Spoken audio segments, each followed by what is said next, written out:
Learn with Lemon. Nagaan isiniif haa ta'u, akkam jirtu? Ani obboleessa keessan Lammiidha.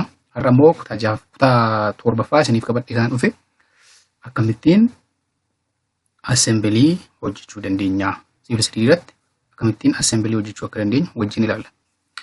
Isan dura assembilii jechuun maal jechuudha? Assembiliin siivil siriidii keessatti cross sectionii jechuudha. Cross sectioniin siivil siriidii keessatti assembilii jennaa jechuudha. So assembiliin sabaa assembilii ofirraa qaba. Sabaa assembiliiwwan walitti dabalamanii assembilii nuu kennu jechuudha. Kanaaf assembilii jechuun walumaa galatti cross sectionii keenyadha jechuudha. So assembilii otoo hin hojjetin dursa maaltu barbaachisaa? Gara siivil siriidii keenyaatti otoo hin dhufiin cross sectioniin keenya meeqa ta'uu akka qabu murteessuu qabna. Tokkoffaa leeniin keenya widziin isaa meeqa akka ta'uu qabu, walkwayiin keenya meeqa ta'uu akka qabu, akkasumallee miidiyaan keenya meeqa ta'uu akka qabuu fi kaarbistooniin keenya illee meeqa ta'uu akka qaban yookaan guutummaa rood faasiliitii akkamii akka fayyadamuu qabnu duraan dursinee murteessinee injineeriingii disishinii erga goonee booddee isa murteessine sana cross sectioniin keenya meeqa ta'uu akka qabu murteessineeti gara siivil siriidii keenyaatti dhufna jechuudha. Otoo assembilii siivil siriidiitti nuwiin dura cross sectionii murteessuutu nurra jira jechuudha. So kutaa har'aatti wajjin ilaallu isuma murteessine cross sectionii sana akkamittiin gara siivil siriidiitti finnee cross sectionii hojjennaa jechuudha. Cross sectioniin kana fakkaata. Kanaan dura inni yaadattu kutaalee darban keessatti akkamittiin akka saarfisii hojjetan, akkamittiin akka alaayimentii hojjetan, akkasumallee akkamittiin akka profaayilii hojjetan hojjennee ilaallee turre. So amma kan nuuf maalidha? Cross sectionii keenya alaayimentii hojjenneerra, profaayilii yookaan elevation along alaayimentii hojjenneerra, kan nuuf assembilii keenyadha jechuudha. Kanaaf assembiliin kanadha. Yeroo darbee karaa meetira wiidziinsaa 20 ta'e hojjennee turre ni yaadattu ta'e 10 offseetii goone karaan keenya roowun keenya wiidziinsaa 20 kan ta'e hojjenneerra jechuudha.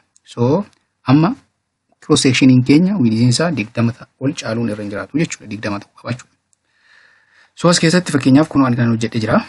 Kuni asirraan kun leenii yookaan kireejwayii keenyadha. Asirraan illee kireejwayiidha. Guutummaan isii kaasee akkasitti kireejwayiidha. Addanni kun saayid wook illee qaba jechuudha. Daandii qopheesse cross sectioniin kun total width roodiin keenya illee 20 meetiriidha jechuudha. So assembilii kan akkamittiin qopheessina jedhu wajjin ilaallaa jechuudha. Assembiliyoota karaa lamaan qopheessuu dandeenya. Karaa sadii. Tokkoffaa beezik kan ta'an assembilii siivil siriidiin ofii masaa kan of keessaa qabu beezik assembiliyoonni jiru. Inni kun isa tokko kana fayyadamuu dandeenya jechuudha. Inni lammaffaa immoo poolii laayinii irraa saba assembiliis hojjechuu dandeenya. Assembilii ergasii beezikii fudhannee poolii laayinii irraa saba assembilii fudhachuu dandeenya jechuudha. Fakkeenyaaf reeteeningii waliidhaaf diichi gaafa hojjennu, direeneejii gaafa hojjennu, RCC direeneejii gaafa hojjennu, boks kalvartii gaafa hojjennu yeroo kana poolii laayinii irraa hojjennaa jechuudha saba assembilii keenya. Akkasumallee siivil siriidiin ofii masaa saba assembil kompenseer kan jedhu ofirraa qaba. Siivil siriidii ta'ee saba assembil kompenseer kan jedhamu of keessaa qaba. Isa irratti hojjechuu ni dandeenya jechuudha. So har'aaf kan wajjin ilaallu siivil siriidii irraa kan jiru beezikii isaa akkamittiin fayyadamnee saba assembilii kan hojjechuu dandeenya jedhu wajjin ilaalla jechuudha.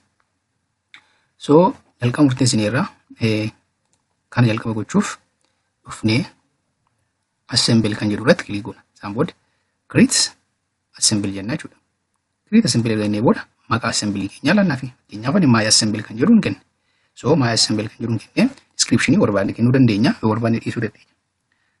Assembly type keenya fakkeenyaaf undivided crown road, divided crown road jennee akkaataa kanaatiin adda baafannaa jechuudha.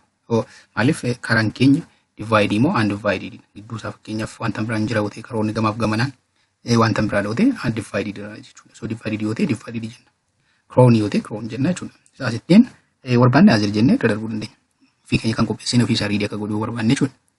Inni biraan assembly style kan jiru jira. Assembly style keessa dhufnee as keessa filannaa jechuudha. Assembly stylein keenya beezikii gochuu dandeenya. Standard akkasumallee ofii keenya style mataa keenyaa hojjechuu dandeenya. Code cell style kan jiru jira. Akkasuma immoo inni immoo koodoonni stylein keenya maal akka fakkaata. Koodota hunda isaan agashii all code no display isaan kun hundumti isaaniiyyuu beezikii yeroo wajjin deebitanii gaafa ilaaltan isinii galu waan biraa otoo hin taane hachii gochuu, hachii malee gochuu, koodii irratti barreessuu, leebelii irratti barreessuu waan jedhuun garaagarummaa qabu jechaadha. Ani amma yeroo baay'ee fayyadamuu kan natti tolu view edit kan jettu kanadha. So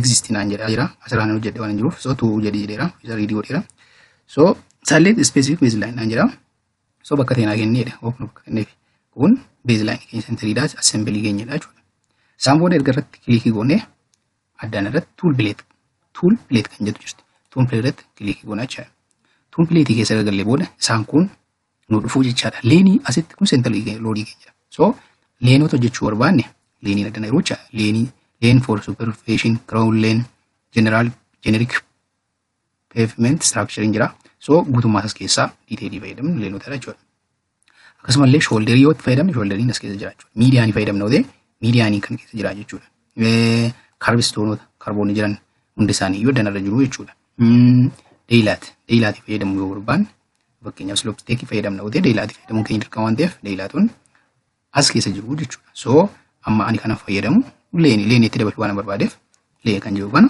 irratti okeen jedha jechuudha so booda click leenii irratti click erga booda baay'ee na gaafata select marker point nan jedha marker point kanaaf select godhi waan naan jedheef okay yes godheef hin jira jechuudha akkasumallee erga akkas godhee booda keessaa baheen leenii koo kana fakkaata so leenii koo meeqa ta'uu qaba ani amma leeniin kiyya karaa lamaaniin meetira jaajaa meetira 6.5 karaa tokko 3.5 leenii tokko 3.5 leenii biraan immoo meetira 3 walitti 6.5 akka ta'u murteesseera kanaaf walitti 6.5 naa ta'a jechuudha kun so isaaf immoo lammaffaa as keessa galee as keessa dhufnee galee paaraamitir kan jettu keessa dhufnee wiidizii keenya murteessina meeqa ta'uu qaban jedhee 6.5 sloopii keenya illee asuma murteessina sloopii koo immoo -2.5 jennaa jechuudha akkasumallee pavement keenya laayeroonni keenya meeqa ta'uu qaba fakkeenyaaf laayeriin koo 0.1 isa kana isintu murteessaa jechuudha akkaataa diizaayiniitti murteeffama 0.2 0.25 isa kana immoo kuma jiruun fudhadha kana jechuun pave 1 isaa booddee base coursiin keenya gara jalaatti meeqa ta'uu qaban ibsaa jirra jechuudha so okay jennaa okay gaafa jennu akka ittiin bu'aa jira jechuudha so asirraanis akkuma kanaan barbaachisa waan ta'eef irratti kilikii goonee ufnee as gallee mirror kan jettu jirti mirror goona jechuudha ufnee irratti mirror gaafa goon asirraanis nuuf hojjetee jechuudha so kanatti aansee kan jiru maalidha kun asirratti akkuma ilaaltan carbstone jechuudha carbstone so carbstone kana immoo polyline irraa qopheessuu ni dandeessu yookaan immoo as keessa galtanii akkuma nama isinitti hime iddoo carbstone jiru sanarraa barbaaddatanii argachuu dandeessu fakkeenyaaf ani polyline irraa kan qopheessaa jira polyline irraa carbstone fi koo widizii standardidhaan asii gadiin isaa 470 kan ta'e millimeetrii jechuudha dalgi isaa 470 kan ta'e hojjedheen jira akkasumallee isa kanallee hojjedheen jira jechaadha ijoo of carbstone so isa kana maal goona achi geessinaa jechaadha sanaan booda select irratti goona originii natti misin jedha modify origin kan jiru inni as galla then add to assembly kan jedhu add to assembly gaafa jennu select marker point jedha marker point kana kan select goon dhufneet addana dhufneet asitti marker point keenya select goone jechuudha perfect nu dhufee jira jechuudha so kanatti aansee maaltu hojjetama isa kanatu hojjetama jechuudha kana jechuun jechuudha wowway so wowway keenya dhufnee hojjennaa jechuudha ammas dhufnee tool plate irra gallee wowway barbaannaa jechuudha so no leen dhufnee